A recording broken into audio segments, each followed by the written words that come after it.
The principle of creation.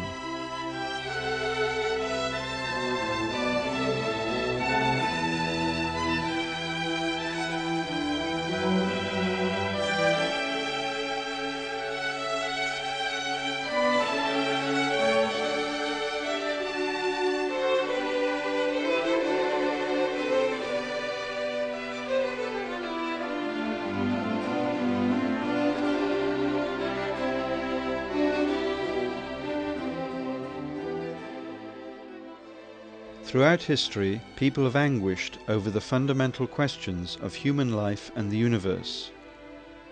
This is because no one has understood the root principle by which humanity and the universe were originally created. The fundamental question is that of the causal reality. Problems concerning human life and the universe cannot be solved without first understanding the nature of God.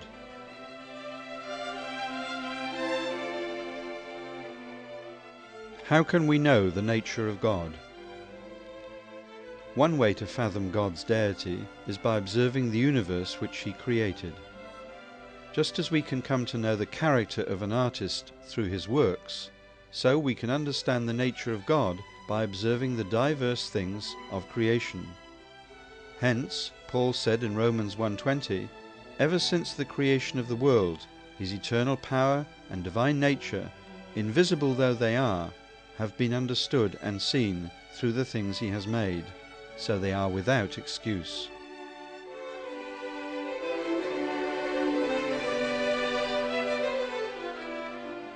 Universal elements in the natural world and God. Every entity possesses dual characteristics of yang and yin. More fundamentally, every entity possesses both an outer form and inner quality.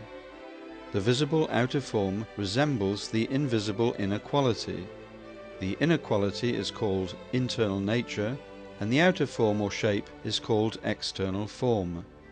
Since the external form may also be understood as a second internal nature, the internal nature and the external form together constitute dual characteristics. The first cause of all things must also possess the dual characteristics of internal nature and external form, which stand in the position of subject partner to the internal natures and external forms of all beings. We call this first cause God, and His internal nature and external form the original internal nature and the original external form. God also exists based on the reciprocal relationship between His dual characteristics of yang and yin. God is the harmonious union of the original internal nature and the original external form, the harmonious union of masculinity and femininity, the subject partner standing as the internal nature and masculinity in relation to the universe. The relationship between God and the universe. The relationship between God and the universe can be summarized thus. God is the invisible subject partner, and the universe as a whole is a substantial object partner to God. In accordance with the principle of creation, God's dual characteristics manifest themselves symbolically or in image as individual embodiments of truth which constitute the universe.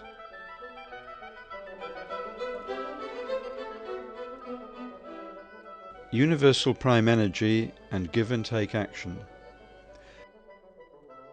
God, the creator of all things, is the absolute reality, eternal, self-existent, and transcendent of time and space.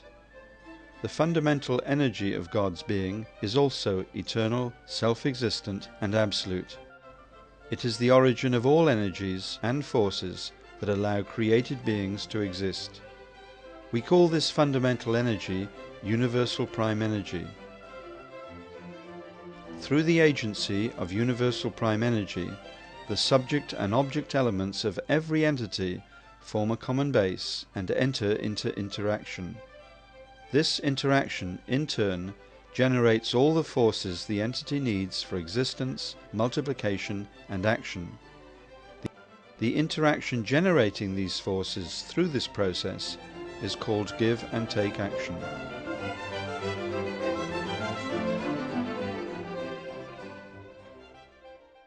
The four-position foundation and the purpose of creation. When the origin, the subject partner and object partner projected from the origin, and their union all engage in a harmonious give and take action and fulfill the three-object purpose, the four-position foundation is established. When the whole creation, including human beings, completes the four-position foundation with God as the center, God's three great blessings are fulfilled. This is the kingdom of heaven, where ultimate goodness is realized, and God feels the greatest joy.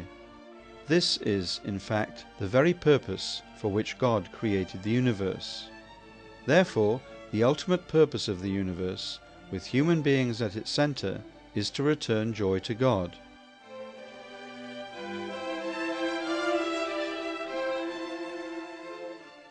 God's three blessings. God's first blessing is to perfect our individual character. For this, an individual's mind and body should become one through give and take action, thereby forming a God-centered individual four-position foundation.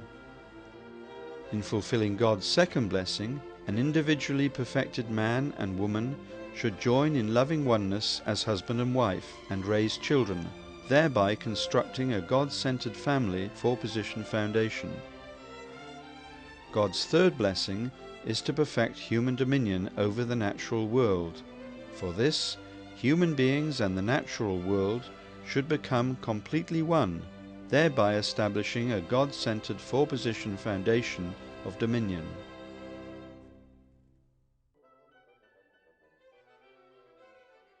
The growing period for the creation. All creation reaches perfection by passing through three ordered stages of growth: formation stage, growth stage, and completion stage. When created beings are in the growing period, God has regard only for the fruits of their growth, which are based on the principle. In this way, He governs all things indirectly. We call this growing period the realm of God's indirect dominion, or the realm of dominion based on accomplishments through the principle. All things reach perfection after passing through the growing period by virtue of the autonomy and governance given by God's principle. Human beings, however, pass through the growing period and reach perfection by fulfilling their own portion of responsibility, in addition to the guidance provided by the principle.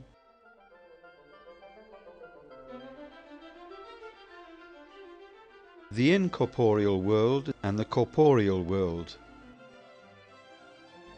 The universe was created after the pattern of a human being, who is in the image of God's dual characteristics. Hence, corresponding to the human mind and body, the universe consists of the incorporeal world and the corporeal world, both of which are real and substantial. The two worlds together form the cosmos. The incorporeal world is in the position of the subject partner, and the corporeal world the object partner. The latter is like a shadow of the former. When we shed our physical bodies, we enter the incorporeal world as spirits, and live there for eternity.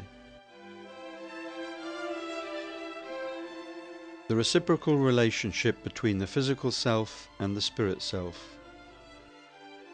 The physical self consists of the dual characteristics of the physical mind and the physical body. Good or evil in the conduct of the physical self determines whether the spirit self becomes good or evil. Our spirit self consists of the dual characteristics of spirit mind and spirit body. The spirit can grow and reach perfection only while it abides in the body. The spirit becomes good only through the redemption of sins granted during earthly life. It is not God, but the Spirit Himself who decides whether the spirit enters heaven or hell after death.